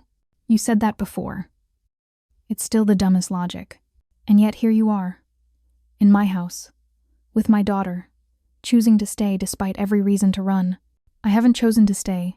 I just haven't left yet. Then don't. He lifted one hand to cup her face. Don't leave. Stay with us. Let me love you. Let me protect you. Let me spend the rest of my life proving that choosing me wasn't a mistake. Maya opened her mouth to answer, though she didn't know what she would say when the sound of gunshots outside shattered the moment. Minjun was on his feet instantly, phone in his hand. Stay here, he ordered. Lock the door behind me. Don't open it for anyone but me. What's happening? Jae-sung didn't leave Chicago. Minjun's face was murderous. He's here. More gunshots, shouting in Korean, the sound of breaking glass. Minjun, you can't go out there. I have to. He kissed her hard and fast and desperate. Keep So-yeon safe. If anything happens to me, there's a safe room in the master bedroom. Password is her birthday. Stay there until my second in command, Dongwoo, comes for you. Promise me. Nothing's going to happen to you. Promise me, Maya. I promise. He was gone, the door slamming behind him. Maya immediately locked it, then moved to the window, careful to stay to the side where she couldn't be seen. The property was chaos. Guards running, muzzle flashes in the darkness, figures moving among the landscaping. She could see Minjun emerging from the house, flanked by 6 of his men, all armed. The next 20 minutes were the longest of Maya's life. She sat in the corner of the nursery with So-yeon pressed against her chest, singing lullabies to cover the sounds of violence outside. The baby, amazingly, stayed asleep through most of it, only fussing slightly when particularly loud shots rang out. Maya held her tighter and kept singing, even though her voice shook and tears streamed down her face. When the shooting finally stopped, the silence was somehow worse than the noise. Maya waited, her heart hammering, every sound making her jump. A knock at the door made her scream. Maya. Minjun's voice, rough and strained. It's me. Open the door. Maya stumbled to her feet, still holding So-yeon, and unlocked the door with shaking hands. Minjun stood there, and Maya's breath caught. There was blood on his shirt splattered across the white fabric like paint. His knuckles were bleeding, his hair was disheveled, and his eyes were dark and cold and absolutely terrifying. This was the crime boss, not the gentle father or attentive lover. Are you hurt? She demanded, her eyes searching him for injuries. It's not my blood. He stepped inside and locked the door behind him. Then he seemed to deflate, all that dangerous energy draining out of him as he looked at Maya holding his daughter. It's over. Over? Jae-sung is dead. Minjun's voice was emotionless, flat. So are the 8 men he brought with him. They tried to breach the property. My security team dealt with it. You mean they killed them? Yes. Maya should have been horrified. Should have been disgusted that the man she'd admitted to herself, if not to him she was falling in love with, had just orchestrated the deaths of 9 people. But all she felt was relief. Relief that it was over. Relief that he was alive. Relief that So-yeon was safe. I need to clean up, Minjun said, looking down at his blood-splattered clothes. Can you stay, just for a little longer? I'm not going anywhere, Maya said, and meant it. Something in her voice made him look at her. Really look at her. You're not scared of me, he said, like he couldn't quite believe it. I am, Maya admitted, but not of you, of the situation, of what could have happened. But you? The man who just protected his daughter and… She swallowed. And me. I'm not scared of you. You should be. You saw what I am, what I'm capable of. I saw a man protecting his family. She adjusted So-yeon in her arms. Your uncle was going to keep coming, keep threatening us. You ended that threat. I understand why you had to.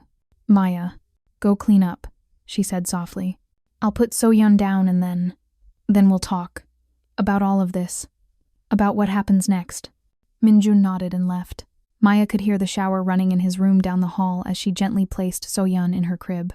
The baby stirred slightly but didn't wake, secure in the knowledge that she was safe and loved.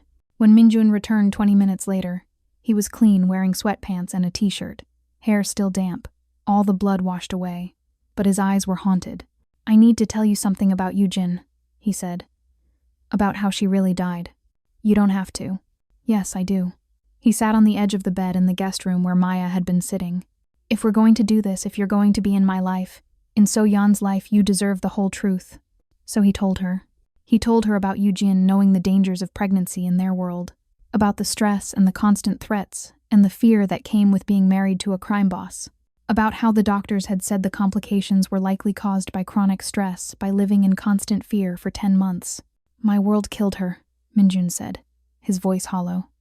Not a rival, not an enemy, just the constant stress of being with me, of knowing that any day could be the day someone came for me and caught her in the crossfire. You can't know that for sure. I do know. The doctors told me. High blood pressure from stress. Preeclampsia triggered by anxiety. She died because loving me was slowly killing her. And neither of us realized it until it was too late. And you think the same thing will happen to me? I think, Minjun said carefully, that being with me will always be dangerous. That you'll always have a target on your back. That you'll always have to look over your shoulder. And I think you deserve better than that. What if I don't want better? Maya asked. What if I want this? Want you? Even knowing all the risks? His eyes met hers, full of pain and hope and fear. Then you're either the bravest person I've ever met or the most foolish. Probably both. She moved to sit beside him on the bed.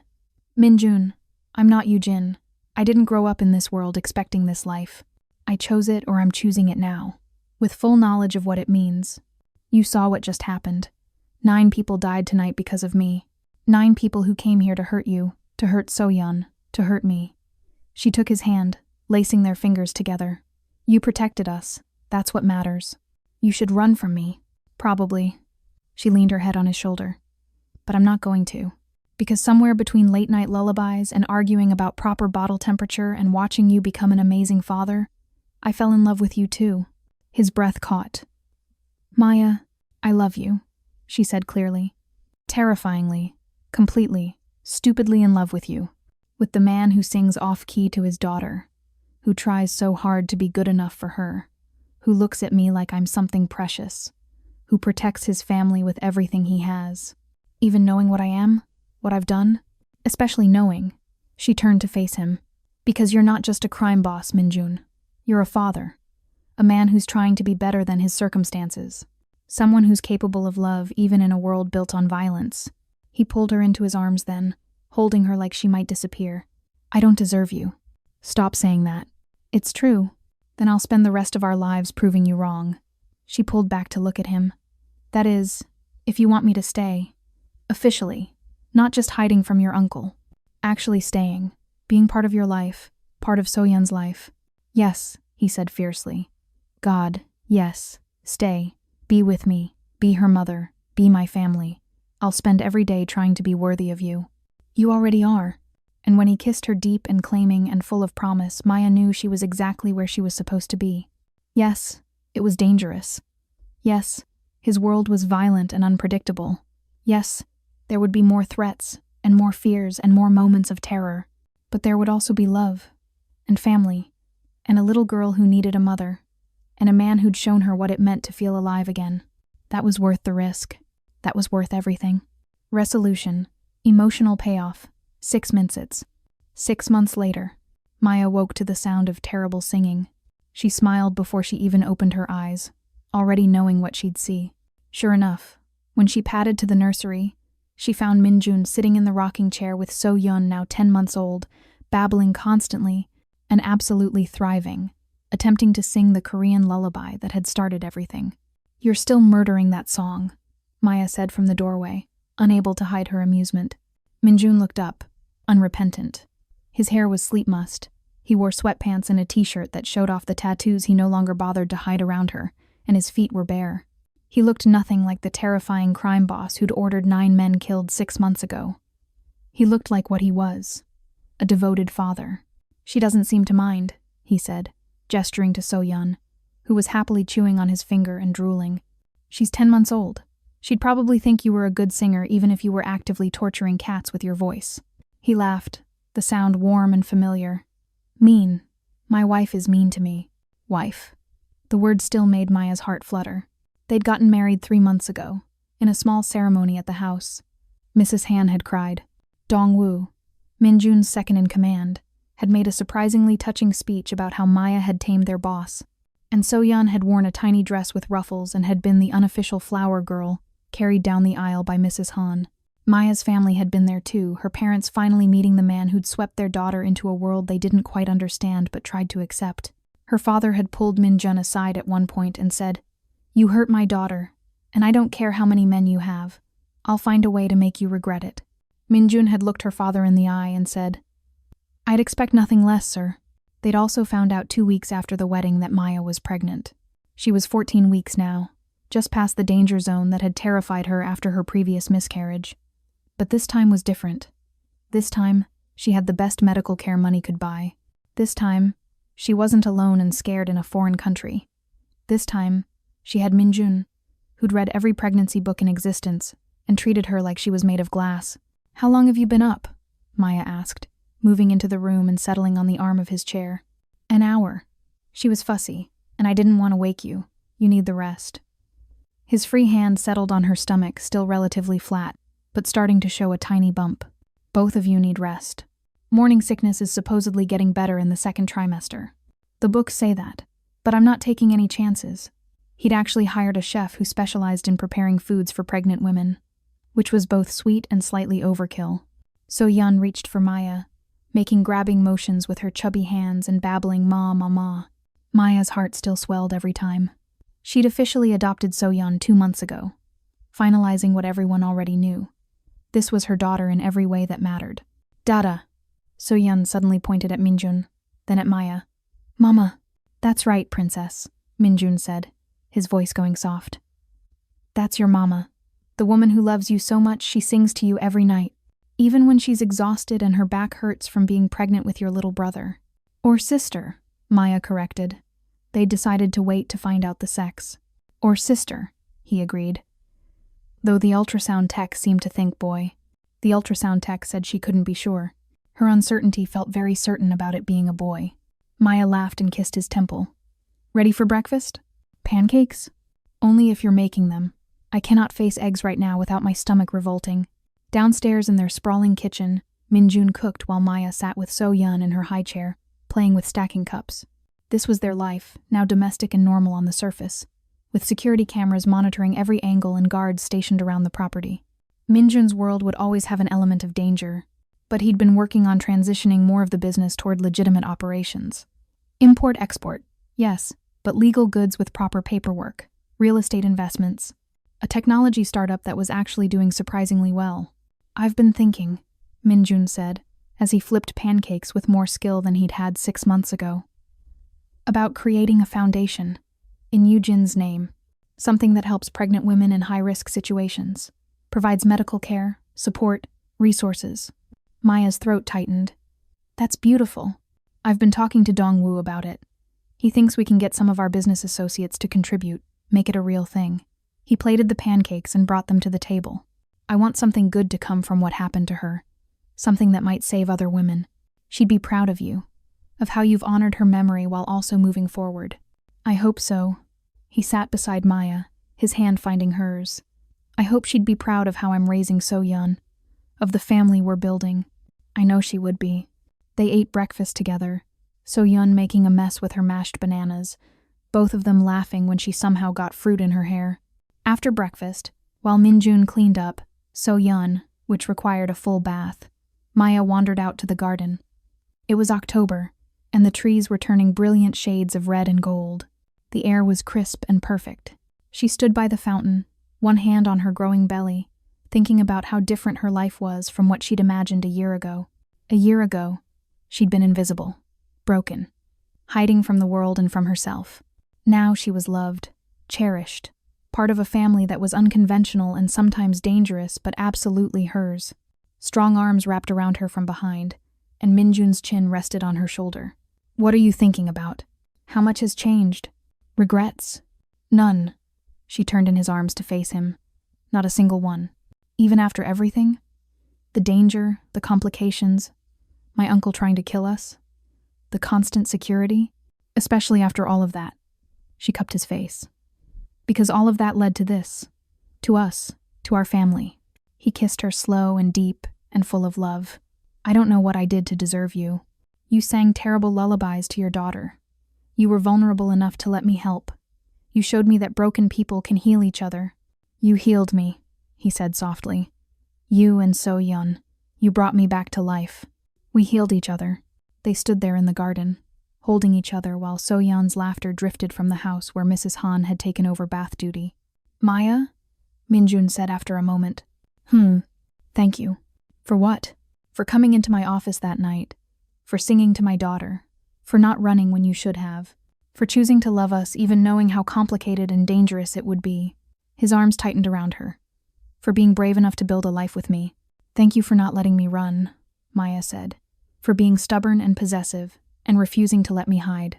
For showing me that I could have a family again, that I could be happy again. Always," he promised. "I'll spend the rest of my life making sure you're happy." "You already do." And as they walked back toward the house together, toward the sounds of So-yeon's laughter and Mrs. Han's gentle scolding and the life they'd built from the most unlikely beginning, Maya marveled at how a single moment could change everything. One crying baby. One Korean lullaby. One dangerous man who'd become her entire world. Sometimes the most terrifying choices lead to the most beautiful outcomes. Sometimes love finds you in the darkest places and pulls you toward the light. And sometimes a janitor singing a lullaby at 2:47 a.m. is exactly how fairy tales begin. Even fairy tales that start with blood and danger and men who command empires with a word. Especially those. Because those are the stories where love means something. Where choosing to stay means everything. Where family isn't just given, it's built, piece by piece, lullaby by lullaby, day by day. And Maya wouldn't trade it for anything in the world. Thank you so much for watching Maya and Min-jun's incredible journey from a midnight lullaby to forever love. If their story touched your heart, please hit that subscribe button and turn on notifications so you never miss another emotional romance story like this one. We want to hear from you. Drop a comment below and tell us, where are you watching from right now? What was your favorite moment in the story? Was it when Maya first sang to baby So-yeon? When Min-jun confessed his love? The dramatic confrontation with his uncle?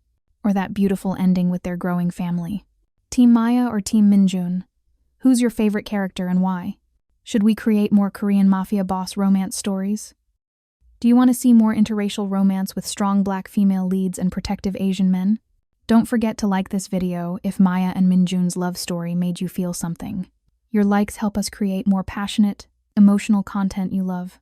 Share this with someone who loves enemies to lovers romance, protective mafia boss stories, interracial romance with depth, single father falling in love, found family narratives, stories where love conquers danger. What story should we tell next? Comment your ideas below. Should we do a Korean CEO and his black personal assistant? A mafia boss's black bodyguard who saves his life? A Korean doctor and the black woman he meets in the ER? A continuation of Maya and Min-jun's story? Your support means everything to us and helps us create more stories that celebrate love in all its beautiful, complicated forms. Hit subscribe, drop a comment, smash that like button, and we'll see you in the next story. Until then, remember, sometimes the most dangerous love stories have the most beautiful endings.